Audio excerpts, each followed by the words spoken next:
ආයිබෝවන් අපි අද ඇවිල්ලා ඉන්නේ ජනකාන්ත පුහුණු පාසලට. අපේ මාසයක් පුරාවට අපේ සිසුන් පිරිසක් පුහුණුව ලැබුවා. අපි ඉතින් ඒගොල්ලන්ගෙන් අහලා බලමු අපෙන් ලැබපු අත්දැකීම කොහොමද? මගේ නම ශාමලී පුෂ්ප කුමාරි. කොහේ ඉඳන්ද අපි? මම දෙහිඅත්තකන්ඩි ඉඳලා ආවේ. කොහොමද අපිව සම්බන්ධ කරගත්තේ? මම YouTube එක හරහා තමයි දැනගත්තේ මේ ආයතනය ගැන. මම දික්සන් කුමාරී. මම ආවේ කැකිරාව ඉඳලා. මගේ යාළුවෙක් මාර්ගෙන් තමයි මෙතන දැනගත්තේ. මම ආවේ මාතලේ ඉඳලා. මගේ නම මදුෂානි. මම මේක දැන අඳුරගත්තේ මේ ෆෝන් එකෙන් FB එකේ මගේ නම ප්‍රියදර්ශිකා. මගේ අම්මා මේ ජනකාන්ත ඒජන්සියෙන් රට ගියා. අම්මා හොඳයි කියලා කිව්වට පස්සේ තමයි මම ඉස්සෙල්ලා අම්මද රෙකමන්ඩ් කරේ අපිට. මම ආවේ මොරටු අඟුලාන ඉඳලා. මේ විදේශ රැකියා ආයතනය ගැන මම දැනගත්තේ Facebook මාධ්‍ය ජාලය හරහා. මම කඩුවෙලමයි.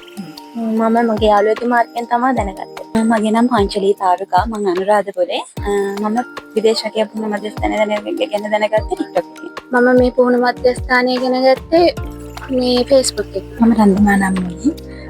මගේ යාළුවා තමයි මම මේ ආයතනය ගැන දැනගත්තේ. එයා කලින් විදේශගත වුණේ මේ ආයතනය හරහා. එයාගෙන් තමයි මම විස්තර දැනගත්තේ. අම්පාරෙන් ඉඳන් ආවේ. Facebook එකෙන් තමයි දැනගත්තේ. මගේ නම තනුජා. මම ආවේ මාකොළේ ඉඳලා.